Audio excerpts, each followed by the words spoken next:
Hello, Hello, Hello, sir. sir. hello. Good evening, all of you. Good Good evening, evening, sir. sir. So, today we start a lesson of gravitation. So, any idea about gravitation, or do Sir, you know about? gravitation म्हणजे गुरुत्वाकर्षण. Okay. So, what is the actual example of gravitation, and how can we define the force is a gravitational force? Any idea about it? Yes. The apple falling downwards to the Earth's mass. That is the example of gravitation. Okay, very good. Anyone? The attraction between moon and sun. Moon and Earth. Attraction between moon and earth. Etc. Okay, very good.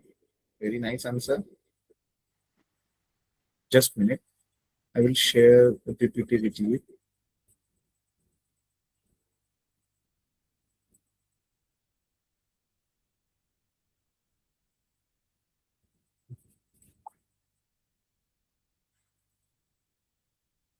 Good evening, my YouTube.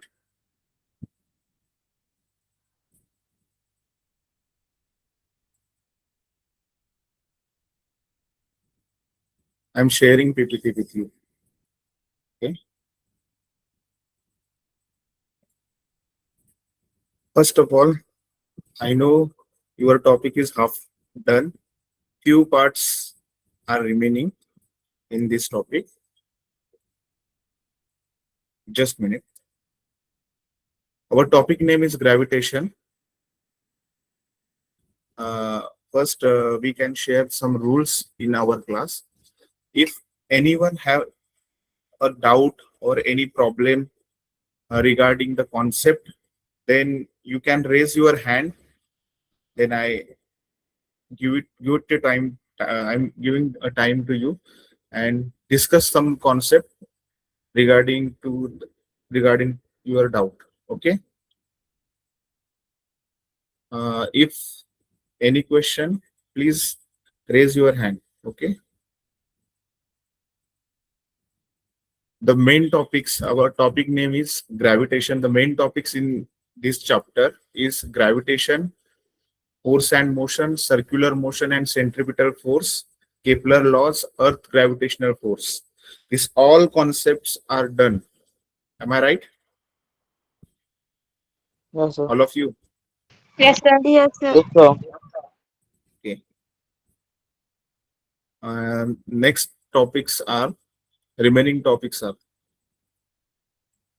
Newton's universal law of gravitation is pending, I think, and gravitational acceleration. It is noted by small letter g. Variation in the value of g, and mass and weight concept, difference between the mass and weight. Last topic and important topic is free fall, gravitational potential energy, and escape velocity. These are last few topics. These topics are important in 11th and 12th standard concept. So start the lesson according to question answer session. Okay.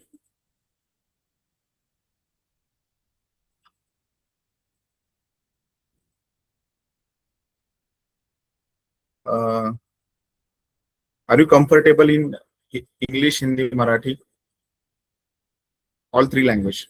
Yes, sir. We are Yes, comfortable. sir.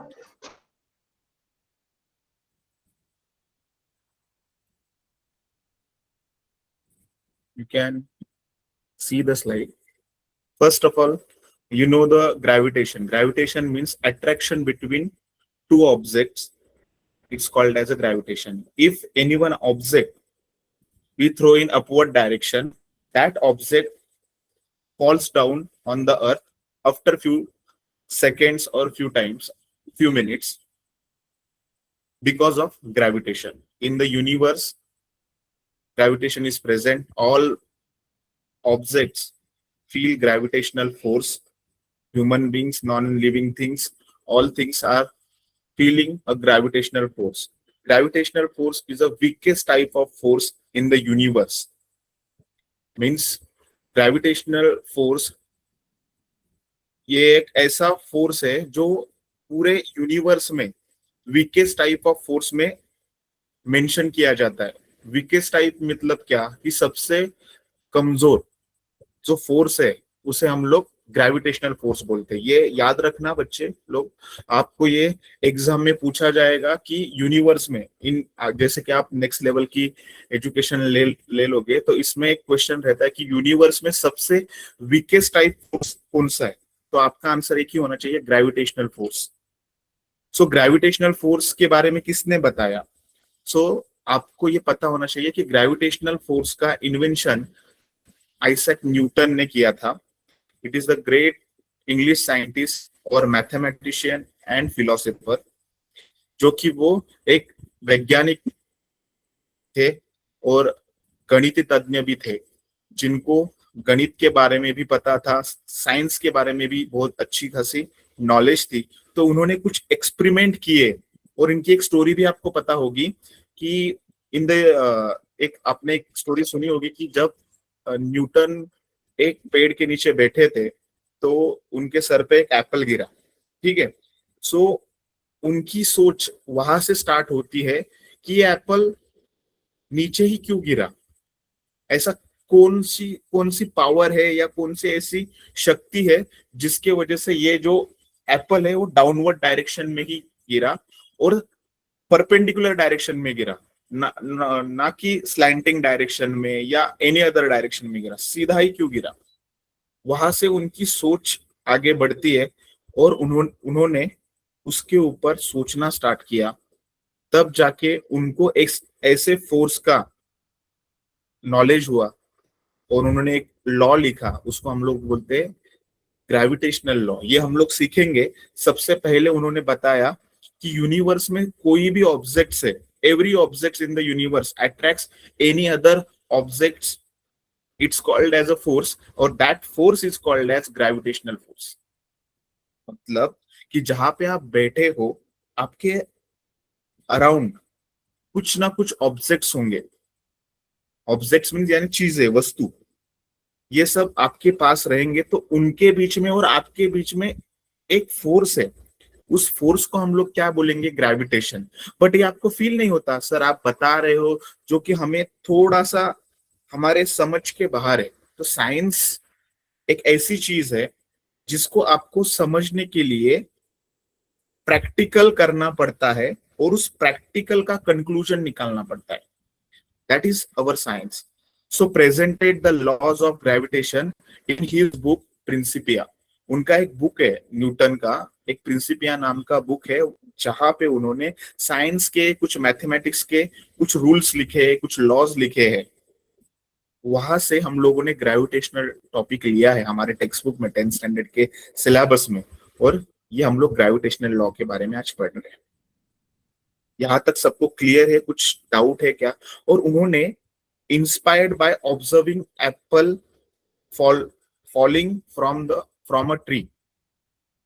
ये inspired कहाँ से हुए थे? Gravitation का सोच, मतलब gravitational law जब उन्होंने इन्वेंट किया, सबको बताया, एक्सप्लेनेशन के थ्रू बताया, ये इंस्पायर्ड हुए थे. जहां ये स्टोरी तो सब लोगों ने सुनी है कि जिस पेड़ के नीचे वो बैठे थे वहां से उनके सर पे या उनके सराउंडिंग प्लेस पे एक एप्पल ड्रॉप हुआ, तो वहां से वो इंस्पायर हुए थे. सोच उनकी वहां से स्टार्ट हुई थी. जैसे तुम्हारा भी कुछ, तुम भी इंस्पायर कब होते हो? कि जब तुम लोग स्टडी के बारे में, कब जब आपको स्टडी बोर लगती है और वही स्टडी का कॉन्सेप्ट कोई आपको एक अच्छी तरीके से बताए और एक स्किल के थ्रू बताए, एक प्रैक्टिकल के थ्रू बताए, और वो खुद प्रैक्टिकल आप करोगे, तब आपके अंदर एक इंस्पिरेशन प्रेजेंट हो जाती है और आप उसके अकॉर्डिंग प्रैक्टिस करते हो, तब जाके वो सब्जेक्ट, वो टॉपिक, वो नॉलेज आपके अंदर बिल्डअप होता है.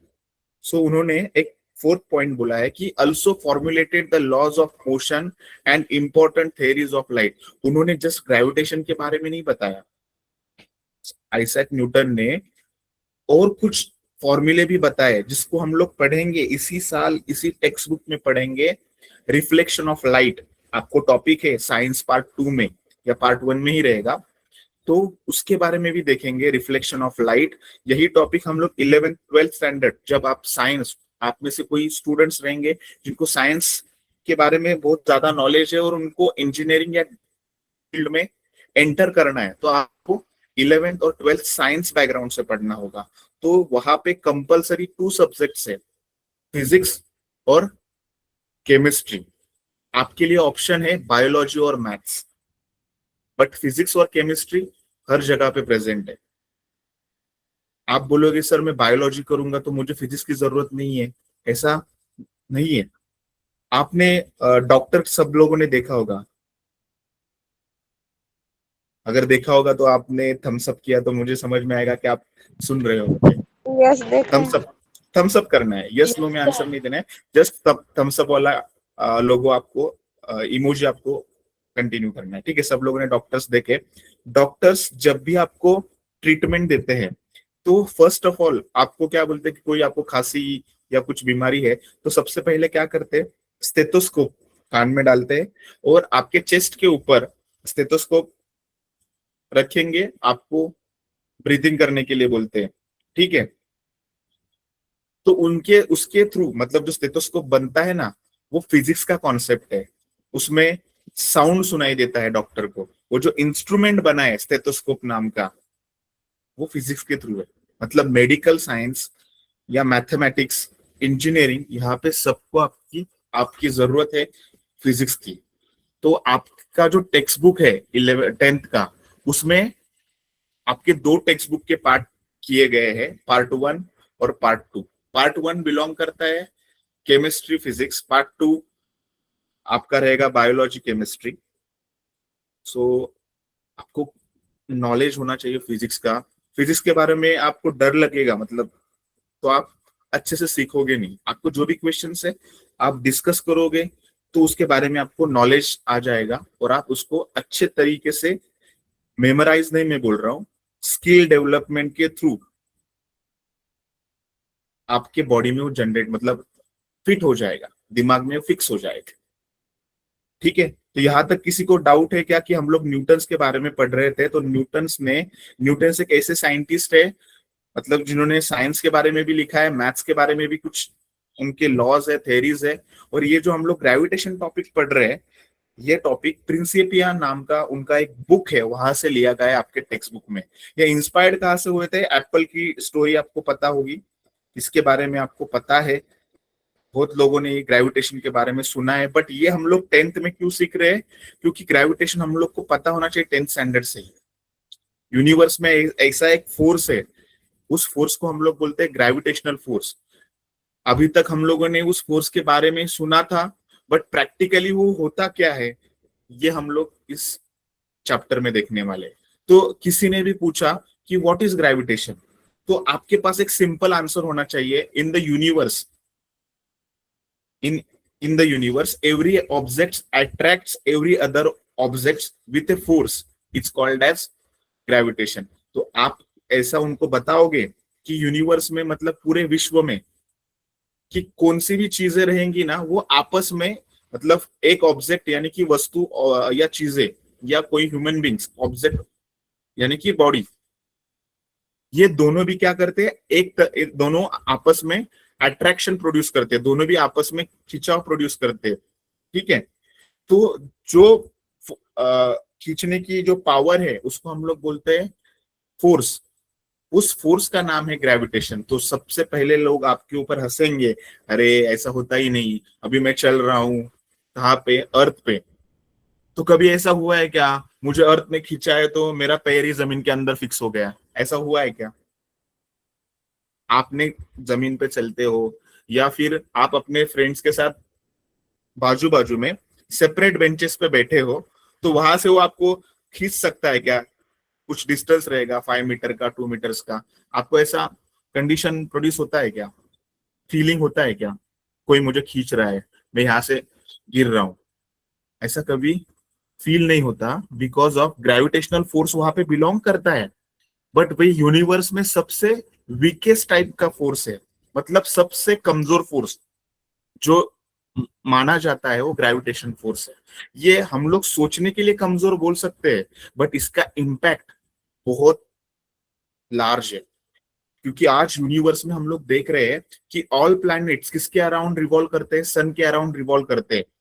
यूनिवर्स में जो हम लोग देख रहे हैं कि प्लैनेट्स जो है वो किसके अराउंड रिवॉल्व करते हैं, सन के अराउंड रिवॉल्व करते हैं, बिकॉज ऑफ ग्रेविटेशनल फोर्स। अगर ग्रेविटेशनल फोर्स ही नहीं होगा तो प्लैनेट्स रिवॉल्व ही नहीं करेंगे अराउंड द सन।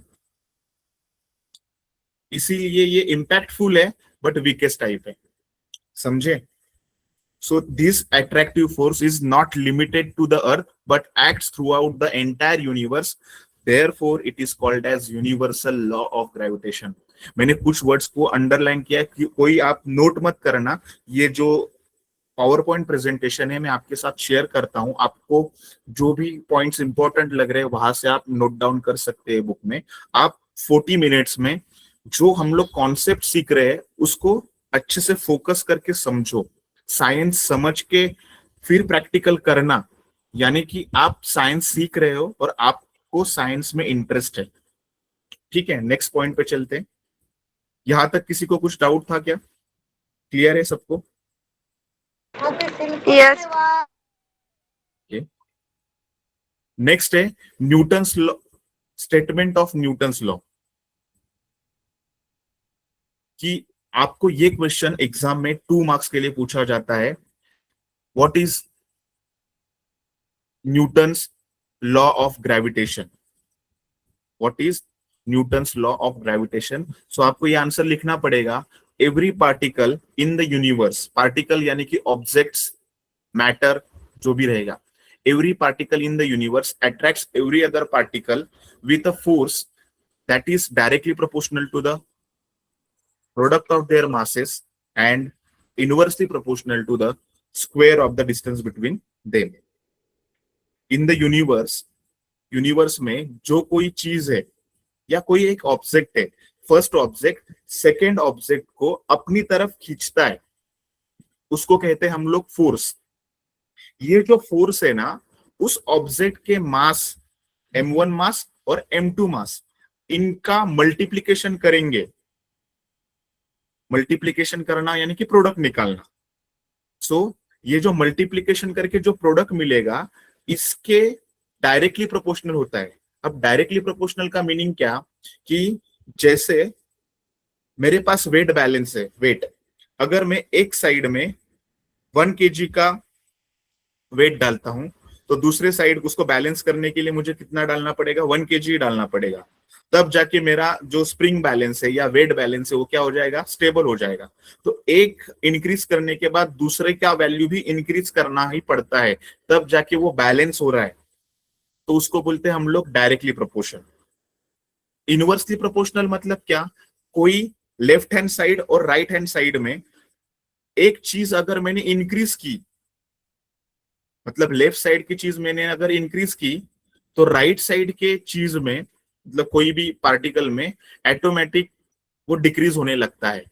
उसको बोलते हैं हम लोग इनवर्सली प्रोपोर्शनल।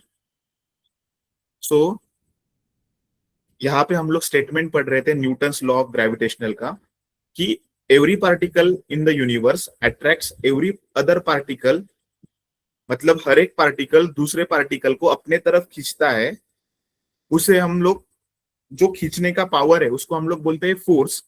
ये फोर्स है, ये फोर्स विद द फोर्स ये that is directly proportional to the product of their masses and inversely proportional to the square of the distance between them. ये स्टेटमेंट आपको समझा है कि नहीं, इसको हम लोग थोड़ा स्प्लिट अप करके देखते हैं। मतलब इफेक्ट ऑफ मास, मतलब स्टेटमेंट क्या था आपका न्यूटन्स लॉ ऑफ ग्रेविटेशन का, every particle in the universe attracts every other particle with a force.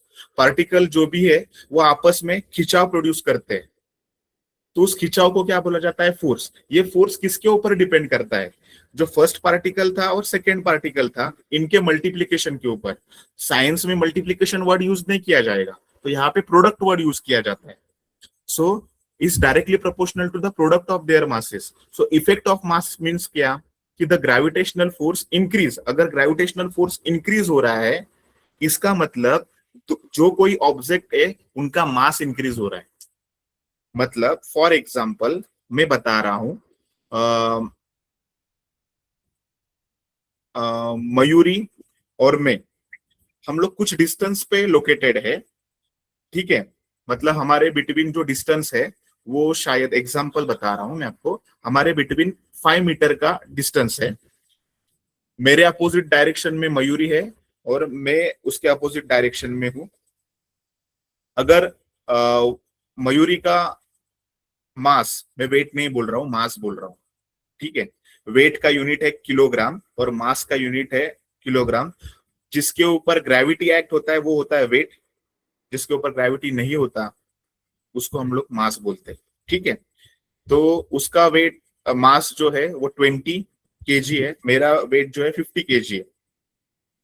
हमारे बिटवीन जो डिस्टेंस है वो 5 मीटर है, ठीक है। अगर डिस्टेंस 5 मीटर है और मेरा वेट अभी हो गया 80 और मयूरी का वेट हो गया 50, सॉरी सॉरी वेट ही बोल रहा हूं मैं, मास, मेरा मास हो गया 80 और मयूरी का मास हो गया अराउंड 50, ठीक है। तो हम दोनों जब जिस फोर्स से एक दूसरे को अट्रैक्ट करने की कोशिश कर रहे हैं ग्रेविटेशनल फोर्स के थ्रू, तो वो जो ग्रेविटेशनल फोर्स है ना वो इंक्रीज होगा। कब इंक्रीज होगा? हमारा मास इंक्रीज हो गया तो ग्रेविटेशनल फोर्स भी इंक्रीज होगा। यानी कि ग्रेविटेशनल फोर्स इंक्रीज किसके ऊपर होता है? जो हमारा मास है उनके मल्टीप्लीकेशन के ऊपर। पहले मेरा मास था 50 और मयूरी का मास था 20। 50 इंटू 20 करेंगे तो मास कितना हो जाएगा दोनों का मल्टीप्लीकेशन करने के बाद? 50 इंटू 20, 2 0 आ जाएंगे। 5 इंटू 2 करेंगे तो 10 आ जाएगा। 1000 फोर्स हो जाएगा। फोर्स कितना हो जाएगा? 1000 न्यूटन। इतना अमाउंट कुछ हो जाएगा। बट अभी मेरा वेट 80 हो गया, उसका 50 हो गया, 80 इंटू 5 करेंगे तो 4000 हो जाएगा। सो ये जो ग्रेविटेशनल फोर्स जो है मास के मल्टीप्लीकेशन के ऊपर डिपेंड करता है। सो इसीलिए इसको डायरेक्टली प्रोपोर्शनल वर्ड यूज किया है। मतलब मास इंक्रीज होने की वजह से फोर्स भी क्या हो रहा है? इंक्रीज हो रहा है। तो इस कंडीशन को हम लोग बोलते हैं directly proportional. Directly proportional relation किसके ऊपर डिपेंड रहता है? एफ मतलब फोर्स। ये ग्रेविटेशनल फोर्स है वो m1 इंटू m2 इसके प्रोडक्ट के ऊपर डिपेंड करता है। सो वेयर m1 और m2 is the mass of first object, यानी कि मास ऑफ फर्स्ट ऑब्जेक्ट में था, mass of second object Mayuri थी। तो इनका मल्टीप्लीकेशन करेंगे तो ग्रेविटेशनल फोर्स हमारे ऊपर डायरेक्टली प्रोपोर्शनल से काम करेगा। अगर हम दोनों हमारा दोनों का मास इंक्रीज हो गया तो ग्रेविटेशनल फोर्स भी क्या हो जाएगा, यानी कि फोर्स का वैल्यू भी क्या हो जाएगा? इंक्रीज हो जाएगा। डिस्टेंस उतना ही रखा है मैंने, 5 मीटर। सो ये समझने के लिए साइड में मैंने एक डायग्राम बताया है, effect of mass on a force. दो ऑब्जेक्ट थे, पहले का मास था m और m, डिस्टेंस d था। फिर मैंने एक मास m रखा, सेकेंड मास 2m रखा, तो ग्रेविटेशनल फोर्स 2f हो गया।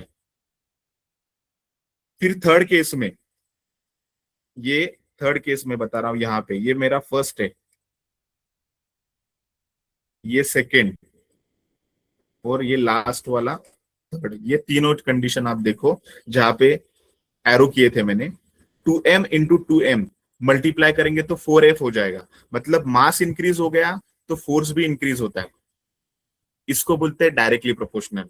बट दोनों मास के बिटवीन जो डिस्टेंस था अगर वो इंक्रीज हो गया और मैंने मास एज इट इज रखे, मास चेंज नहीं किया बट डिस्टेंस इंक्रीज किया, डिस्टेंस इंक्रीज किया, तो यहाँ पे ग्रेविटेशनल लॉ क्या कहता है कि inversely proportional to the square of the distance. नहीं नहीं, डिक्रीज होगा। इनवर्सली प्रोपोर्शनल, इनवर्सली प्रोपोर्शनल का मीनिंग होता है एक वैल्यू इंक्रीज हो गई तो दूसरी वैल्यू डिक्रीज होती है। इसको हम लोग बोलते हैं इनवर्सली प्रोपोर्शनल। हम लोगों ने ये टॉपिक 9th स्टैंडर्ड का जो मैथ्स 1 का बुक है उसमें पार्ट 2, मतलब फर्स्ट सेमेस्टर और सेकेंड सेमेस्टर का सेकेंड सेमेस्टर का फर्स्ट सेशन, वहां पे रेशियो एंड प्रोपोर्शन करके एक लेसन था। वहां पे ये कॉन्सेप्ट सीखा है, इनवर्सली प्रोपोर्शनल किसे कहेंगे, डायरेक्टली प्रोपोर्शनल किसे कहेंगे। डायरेक्टली प्रोपोर्शनल मतलब क्या? राइट साइड का वैल्यू और लेफ्ट साइड का वैल्यू, दो इक्वेशन है मेरे पास। राइट में मैंने चेंजेस किया तो लेफ्ट में भी चेंजेस हो जाएगा। फॉर एग्जाम्पल बता रहा हूँ, राइट साइड में मैंने 2 किलोग्राम ऐड किया तो ऑटोमेटिकली लेफ्ट साइड में भी 2 किलोग्राम इंक्रीज ही होता है। इसको बोलते हैं डायरेक्टली प्रोपोर्शनल। इनवर्सली प्रोपोर्शनल कैसा होता है कि अगर मैंने राइट साइड में 2 किलोग्राम इंक्रीज किया तो लेफ्ट साइड में वो वैल्यू डिक्रीज होती है, उसको हम लोग कहते हैं इनवर्सली प्रोपोर्शनल। समझे क्या आप कॉन्सेप्ट? तो effect of distance means the gravitational force decreases rapidly as the distance increases। मतलब हम लोग ग्रेविटेशनल लॉ तो सीख गए कि हाँ बाबा मुझे पता है कि यूनिवर्स में कोई भी ऑब्जेक्ट्स होता है उनके बिटवीन फोर्स ऑफ अट्रैक्शन होता है। वो जो फोर्स ऑफ अट्रैक्शन होता है, जिस तरीके से वो आपस में फोर्स ऑफ अट्रैक्शन के वजह से आपस में जुड़े हुए हैं, उस फोर्स को हम लोग बोलते हैं ग्रेविटेशनल फोर्स। ये किसके ऊपर डिपेंड करता है? दो पार्टिकल का मास, इनका प्रोडक्ट करेंगे उसके डायरेक्टली प्रोपोर्शनल के वैल्यू पे, और इनवर्सली प्रोपोर्शनल किसके लिए रहेगा? उनके बिटवीन जो डिस्टेंस रहेगा उसका मुझे स्क्वायर करके इनवर्सली प्रोपोर्शनल लिखना पड़ेगा। इसीलिए F is inversely proportional, alpha का सिंबल लिखा है और 1/r² लिखा है। तो यहाँ पे क्वेश्चन में लिखा है if distance is double, distance आपने 2 टाइम्स किया तो 2 का स्क्वायर करेंगे तो क्या बनेगा? 4 आएगा ना, 2 का स्क्वायर। हाँ, तो अगर आपने डिस्टेंस 2 टाइम्स किया तो फोर्स कितने वैल्यू से डिक्रीज होगा? 1/4 टाइम्स से डिक्रीज होगा। अगर आपने डिस्टेंस ट्रिपल किया मतलब 3 का स्क्वायर करना पड़ेगा, क्योंकि यहाँ पे inversely proportional to the square of the distance. मैंने डिस्टेंस कितने टाइम्स रखा था? 3 रखा था, तो 3 का मुझे स्क्वायर करना पड़ेगा, तो कितना आएगा? 9 आएगा। तो 1/9 टाइम्स, 1/9 टाइम्स के वजह से फोर्स डिक्रीज होगा।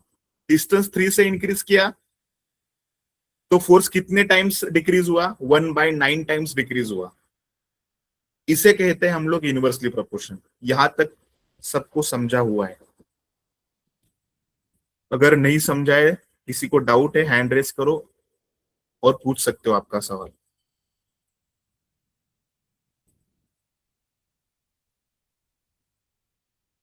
ठीक है, तो नेक्स्ट यूनिवर्सल ग्रेविटेशनल लॉ का फॉर्मूला था F is equal to G m1m2/r²।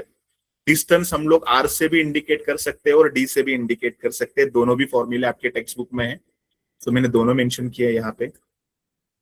सो यहाँ पे F मतलब क्या है? Gravitational force. G मतलब क्या है? जो अभी हम लोगों ने कुछ टाइम पहले ऐसे लिखा था, F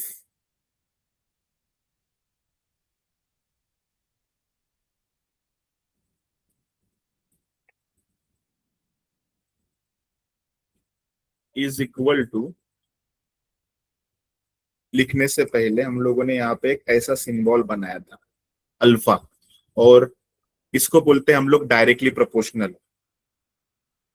G लिखने से पहले यहाँ पे हम लोगों ने लिखा था m1, जस्ट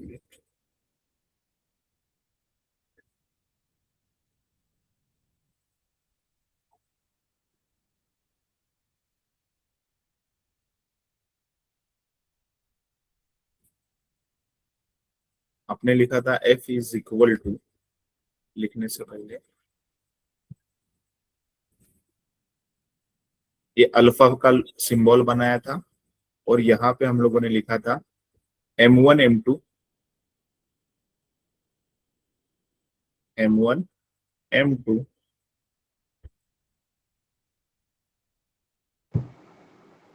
अपॉन r²। ठीक है, ये जब डायरेक्टली प्रोपोर्शनल का साइन हम लोग कैंसल करेंगे और यहाँ पे इक्वल टू लिखेंगे, तब यहाँ पे प्रोपोर्शनैलिटी कांस्टेंट आता है। जो कांस्टेंट है उसको हम लोग बोलते हैं ग्रेविटेशनल कांस्टेंट। तो जब ये अल्फा का साइन इक्वल टू में कन्वर्ट होता है तब जाके हम लोग यहाँ पे G लिख सकते हैं, अदरवाइज हम लोग डायरेक्टली प्रोपोर्शनल का सिंबल ही लिखेंगे। जब इक्वल टू लिखेंगे तब जाके हम लोगों ने इस फॉर्मूला में G ऐड किया है और लिखा है m1 m2 upon r²। F is equal to m1 m2 upon r², और F is equal to m1 m2 upon D square. R और D यहाँ पे डिस्टेंस है जो कि सेंटर से मेजर किए जाते हैं। यहां तक आपको समझा है? किसी को कुछ डाउट है क्या? अगर नहीं है तो हम लोग आगे जाएंगे।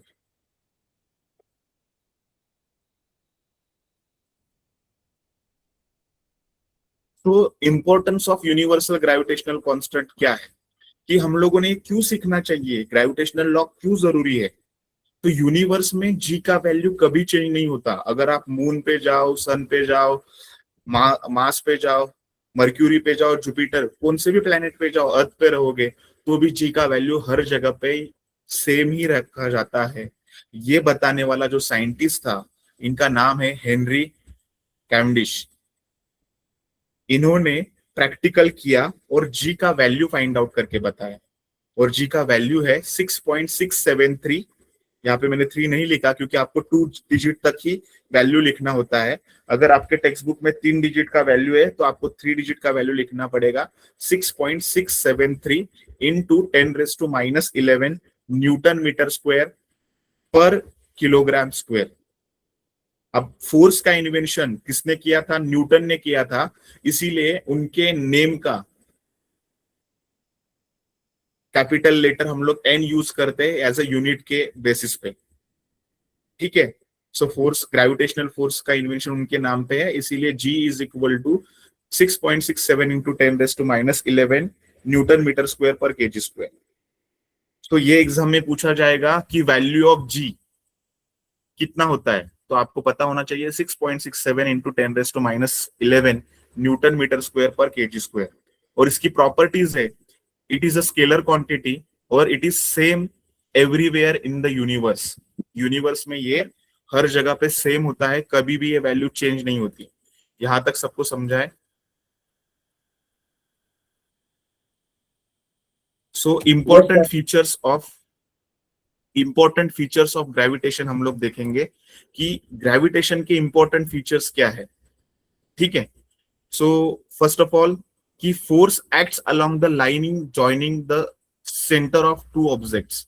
मतलब ग्रेविटेशनल फोर्स का स्पेशल फीचर्स क्या है कि अगर मुझे ये फोर्स एग्जिस्ट होता है, ये मुझे बताना है, तो कोई भी ऑब्जेक्ट अगर स्पीयर के फॉर्मेट में होंगे, स्पीयर यानी कि गोल, जैसे कि फुटबॉल रहता है ना वो शेप वाला, एक टेनिस बॉल है और एक फुटबॉल है, इनका डिस्टेंस मुझे सेंटर से मेजर करना पड़ेगा। फुटबॉल का सेंटर फाइंड आउट करना पड़ेगा और टेनिस बॉल का सेंटर फाइंड आउट करके वहां से मुझे एक लाइन ड्रॉ करनी पड़ेगी। तो वो लाइन के थ्रू जो फोर्स एग्जिस्ट होता है उसको हम लोग बोलते हैं ग्रेविटेशनल फोर्स। ये लीनियर फोर्स में अट्रैक्ट होता है। और कोई भी आपको कंफ्यूज करने के लिए एक क्वेश्चन पूछता है कि अगर आपने ग्रेविटेशन फोर्स सीखा है तो आप ये बता सकते हो क्या कि ये अट्रैक्टिव फोर्स है या रिपल्सिव फोर्स है? आपको क्या लगता है? अभी तो हम लोग सीखे, यही क्वेश्चन आपको इन फ्यूचर कोई भी पूछेगा, तो आपको क्या लगता है? जिसको आंसर देना है वो हैंड रेज करेगा और आंसर देगा। Yes, yes Pagare. Attractive. Okay, attractive force. ये रिपल्सिव फोर्स हो सकता है क्या? I think no. सवान, आपको क्या लगता है ये रिपल्सिव फोर्स हो सकता है क्या? हो सकता है सर, क्योंकि दूसरा ऑब्जेक्ट को ये रिफ्लेक्ट करता है। ओके, आपका नेम क्या है? मेरा नाम तरंग है। ओके, ओके करण, ये रिपल्सिव नहीं है। क्यों बता रहा हूं, ये बता रहा हूं। अगर ये रिपल्सिव होता तो सन और अर्थ दूर भी चले जा सकते थे, एक डिस्टेंस के थ्रू। कोई भी ऑर्बिट में नहीं घूमता, अपनी ऑर्बिट छोड़ के दूर चला जाता है। Gravitational force is always attractive force, ये याद रखना। ये क्वेश्चन इसीलिए मैंने आपको पूछा है, हाँ, क्योंकि हम लोग कंफ्यूज हो जाते हैं। इसके जैसा ही, ग्रेविटेशनल लॉ के जैसा ही एक दूसरा लॉ है, उसको हम लोग बोलते हैं कूलोम्स लॉ। वो अट्रैक्टिव भी रहता है और रिपल्सिव भी रहता है। और जो कूलोम्स है ना, उन्होंने किसका रेफरेंस लिया था? ग्रेविटेशन का रेफरेंस लिया था, बट उसमें चेंजेस है। बट ग्रेविटेशन, ये जो फोर्स है, ये ऑलवेज अट्रैक्टिव रहता है, कभी भी रिपल्सिव नहीं होता। अगर रिपल्सिव होता तो हम लोग दूर फेंके जाते हैं। अट्रैक्टिव है इसीलिए अर्थ के साथ जुड़े हुए हैं, समझे? तो किसी को कोई डाउट नहीं है कि ग्रेविटेशनल फोर्स रिपल्सिव है या नहीं, तो आपका आंसर होना चाहिए रिपल्सिव नहीं होता है gravitational force, it is only attractive force. Second point, for special spherical bodies, spherical मतलब गोलाकार बॉडीज जो स्पेरिकल शेप में रहते हैं, फुटबॉल के शेप वाला, अर्थ के शेप वाला, for spherical bodies distance is measured between the there centres. मतलब जब हम लोग ग्रेविटेशनल फोर्स मेजर करते हैं दो ऑब्जेक्ट्स के बिटवीन, अगर वो ऑब्जेक्ट स्पेरिकल शेप के है तो उनका जो रिपल्सिव म्हणजे प्रतिकर्षण बल, प्रतिकर्षण बल म्हणजे मॅग्नेट असतो, मॅग्नेटमध्ये जर साऊथ पोल आणि साऊथ पोल जवळ आणला तर ते एकमेकांना दूर ढकलतात, रिपल्सिव्ह फोर्स, प्रतिकर्षण बल, प्रतिकर्षण बल। मी मराठीमध्ये सांगतोय पण मी most of time Hindi English communicate करतोय तुमच्याशी, कारण की इथून पुढे तुमचं जे सेशन असणार आहे 11-12 ते इंग्लिश आणि हिंदीमध्ये असणार आहे, सो बेनिफिट तुम्हाला त्यात झाला पाहिजे, ठीक आहे? तुमचा क्वेश्चन तर मला मराठीत विचारायचा विचारू शकता, पण मोस्टली इंग्लिश हिंदी आपलं कम्युनिकेशन राहिलं पाहिजे, इंग्लिश तुमचं बेटर झालं पाहिजे, ठीक है? तो spherical object means spherical object means जो गोल बॉडीज रहती है फुटबॉल शेप या टेनिस शेप जैसा, उनका कंडीशन मतलब वहां से उनका सेंटर से हम लोग डिस्टेंस मेजर करते हैं। मतलब जब ग्रेविटेशनल फोर्स कहां से एग्जिस्ट होता है ये मेजर करना है तो उनका सेंटर से लेके, फुटबॉल का सेंटर से लेके टेनिस बॉल का सेंटर, यहां से हम लोग एक लाइन ड्रॉ करेंगे। ये लीनियर फोर्स भी रहता है, एक लाइन में ही एक्ट होता है, क्रॉस वाले जिगजैग लाइन में एक्ट नहीं होता, ठीक है? स्पेरिकल लाइन में भी इन्वॉल्व नहीं होता है, ये डायरेक्ट स्ट्रेट लाइन में एप्लीकेबल होता है ये force. It is applicable to planets, stars, moons and celestial bodies. म्हणजे खगोलशास्त्रीय मीन्स यूनिवर्स में जो बॉडीज रहते हैं, जैसे कि उल्कापात, जो उल्कापिंड बोलते हैं उसको सेलेस्टियल बॉडीज बोलते हैं, या स्टार्स बोलते हैं, डेथ स्टार वगैरह, ये सब इन्वॉल्व होते हैं सेलेस्टियल बॉडीज में। एप्लीकेबल मतलब ये जो ग्रेविटेशनल लॉ है सबके ऊपर एप्लीकेबल है, प्लैनेट्स के ऊपर है, स्टार्स यानी कि सूरज, मून्स यानी कि चंद्रमा, ये सभी ऑब्जेक्ट्स के ऊपर ये फोर्स, ग्रेविटेशनल फोर्स एप्लीकेबल है। ये इसके इंपॉर्टेंट फीचर्स है। Newton's use Kepler's law to explain planetary motion, और न्यूटन ने ये बताया कि ये ग्रेविटेशनल लॉ के वजह से, ये ग्रेविटेशनल फोर्स के वजह से सभी प्लैनेट एक ही ऑर्बिट में सन के अराउंड रिवॉल्व करते, वो अपनी ऑर्बिट छोड़ के दूसरे के ऑर्बिट में जंप नहीं करते। अगर ये जंप करने लगते तो ये रिपल्सिव फोर्स होता, अपनी ऑर्बिट में ही घूमते हैं, ये because of attractive force. It is clear? कुछ समझ में आ रहा है या जस्ट आप मुझे सुन रहे हो? नहीं सर, समझ आ रहा है। Okay, so Kepler's and planetary motion के लिए भी ग्रेविटेशन इंपॉर्टेंट है। तो आपके दिमाग में ये चीज आना चाहिए था कि हम लोगों ने पहले ग्रेविटेशन के बारे में सीखा, फिर केपलर्स लॉ, पहले फोर्स सीखा, ग्रेविटेशन के बाद आपने फोर्स सीखा, मोशन क्या होता है वो सीखा, फिर उसके बाद केपलर्स के 3 लॉ सीखे होंगे, फिर हम लोग ग्रेविटेशन लॉ के बारे में ज्यादा इन डिटेल में पढ़ रहे हैं। सो केपलर एंड प्लैनेटरी मोशन, इसके लिए भी ग्रेविटेशन इंपॉर्टेंट है, ये हम लोग अभी देखेंगे। तो फर्स्ट, केपलर के जो रूल्स थे और प्लैनेटरी मोशंस थे, ये इसके लिए किस तरीके से ग्रेविटेशनल लॉ यूजफुल था और इंपॉर्टेंट था। बिफोर न्यूटन से पहले तो जॉन केपलर ने प्रपोज किया था 3 लॉज उन्होंने बताया था describing the planetary motion.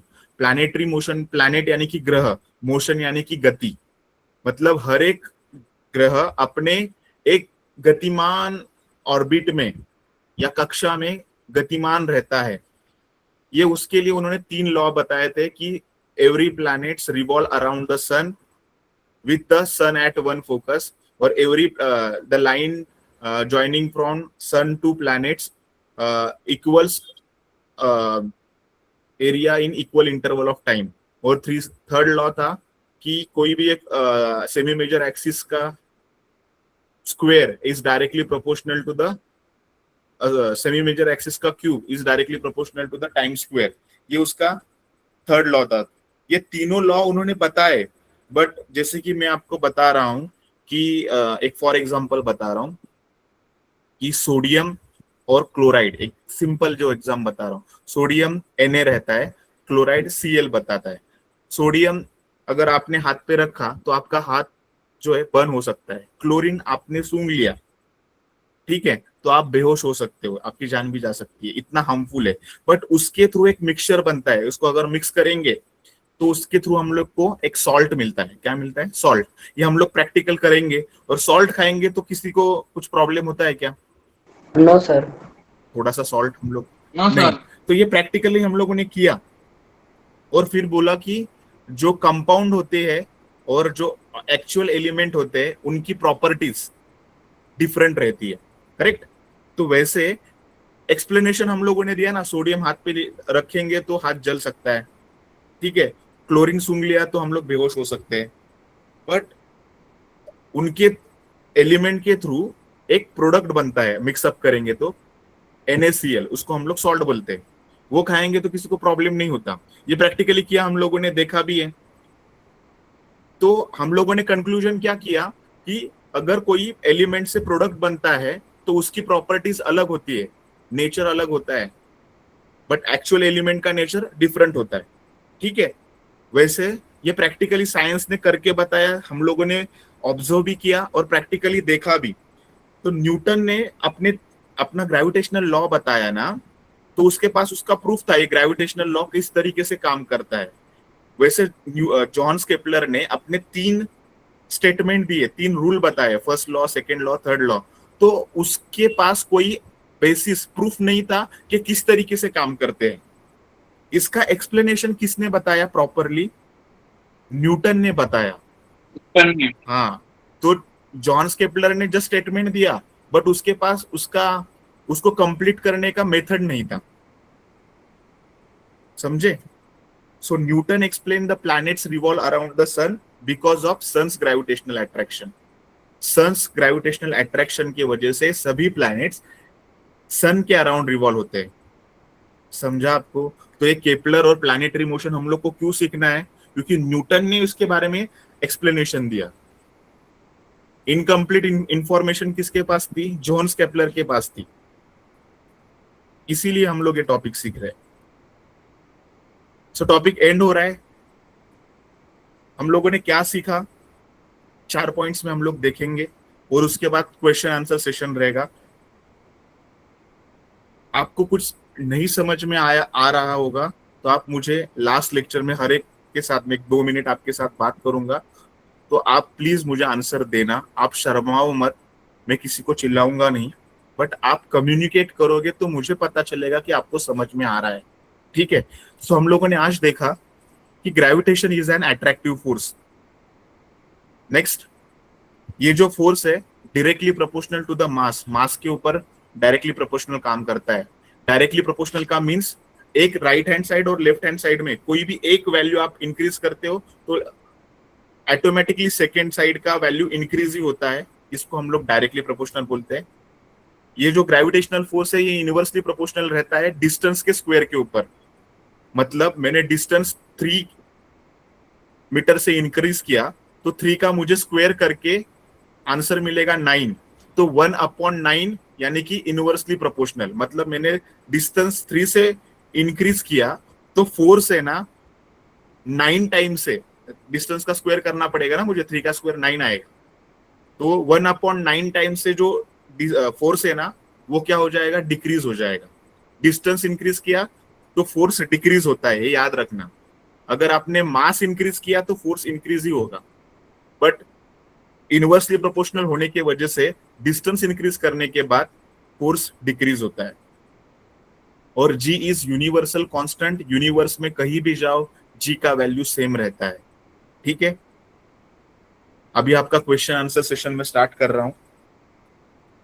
Rule number 1, आपको आंसर पता है तो आप हैंड रेज करोगे, फिर मैं आपको आंसर देने का चांस दूंगा, ठीक है? Okay, sir. यस, क्वेश्चन आपके सामने है।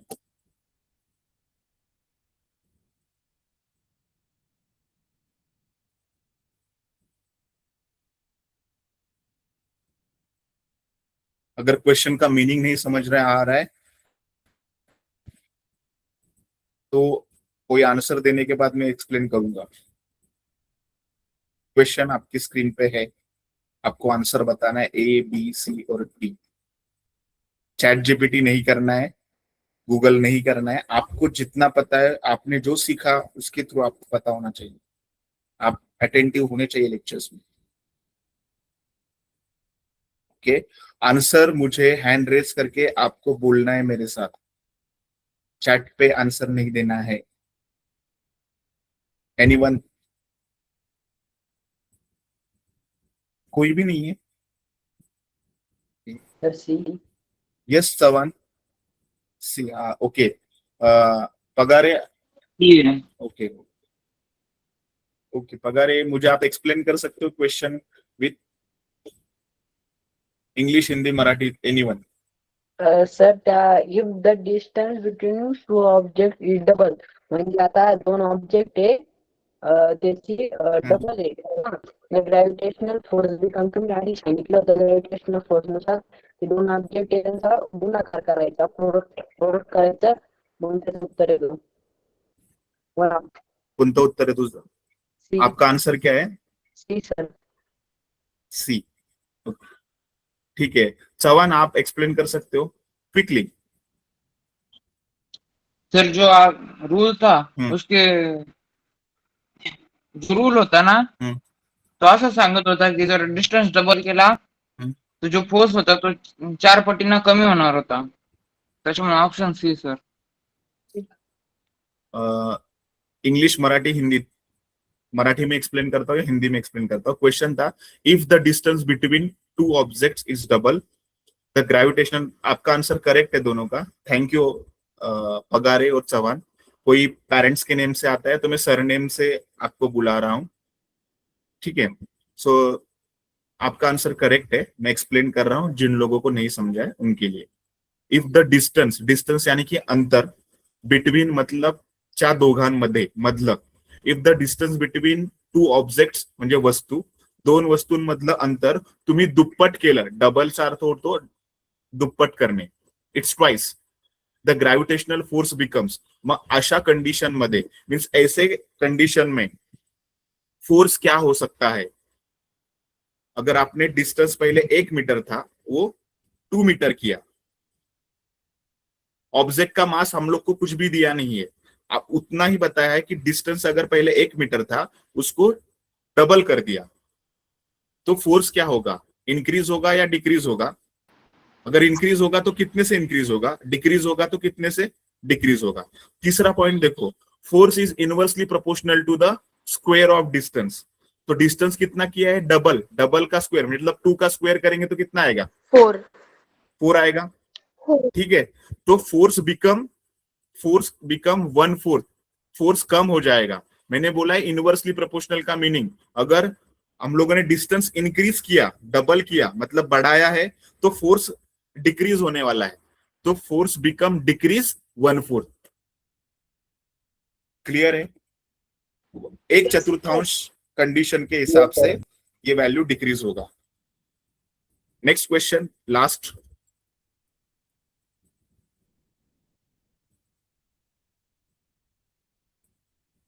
Yes Tejas? 6.673 into 10 raised to minus 11. Incomplete answer. Next one कोणी? Yes newton metre Sanap? Square into kg minus sir. Chavan mic mute कर। सानपला मी आन्सर विचारलं होतं जस्ट। ओके, हा Yes, Newton meter square upon kg square. Incomplete answer. Next, हा चव्हाण तुला मी विचारलं होतं। यस वैष्णवी 2 मिनिटं। 6.673 into 10 minus raised to minus 11 newton metre square minus kg square पर। Incomplete answer. Yes Vaishnavi, next one. काहीतरी मिस्टेक करताय तुम्ही। न्यूटन m square kg minus 2 kg. नाही. ऍक्सेलरेशन गणेश तर सांगू का? जस्ट हा 6.673 sir 6. 10 raised to minus Tejas 11 Tejas newton metre square. त्याच्यानंतर हम्म. जो बाण नाही राहत ठीक तो आहे. आपण बोलतो त्याला आपण. हा अपॉन केजी मायनस स्क्वेअर. ठीक आहे, आपण पाहूया. चला ठीक आहे. तुम्ही दिले, प्रयत्न केलाय. सर, थोडं मी सांगतो सांगताना मिस्टेक होते. चेक करूया आपण आन्सर. मी प्रेझेंट करतो तुमच्या समोर आन्सर. आन्सर आहे न्यूटन मीटर स्क्वेअर पर म्हणजे डिवाइड केजी स्क्वेअर म्हणून वाचाल.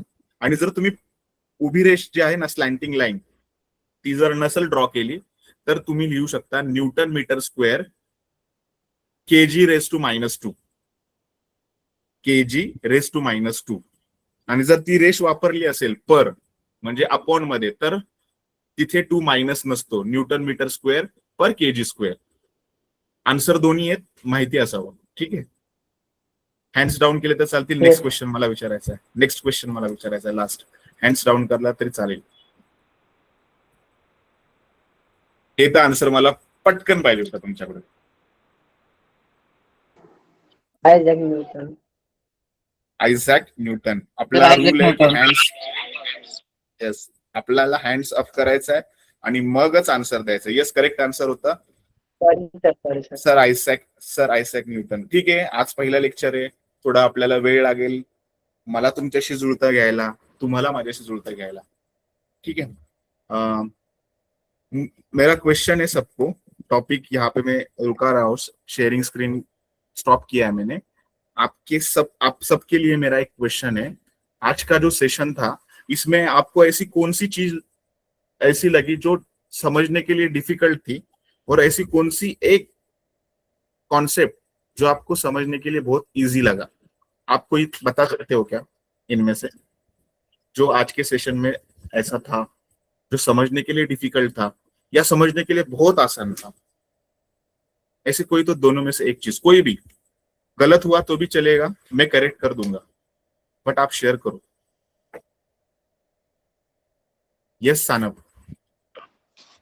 सर ऍक्च्युली मी थोडी लेट जॉईन झालेले, पण मग जो म्हणजे क्वेश्चन आन्सर वरून समजलं की जिथपर्यंत जो टॉपिक झालेला आहे, तर मी ऑलरेडी म्हणजे चॅप्टर वाचून थोडंसं समजून घेतलेलं होतं.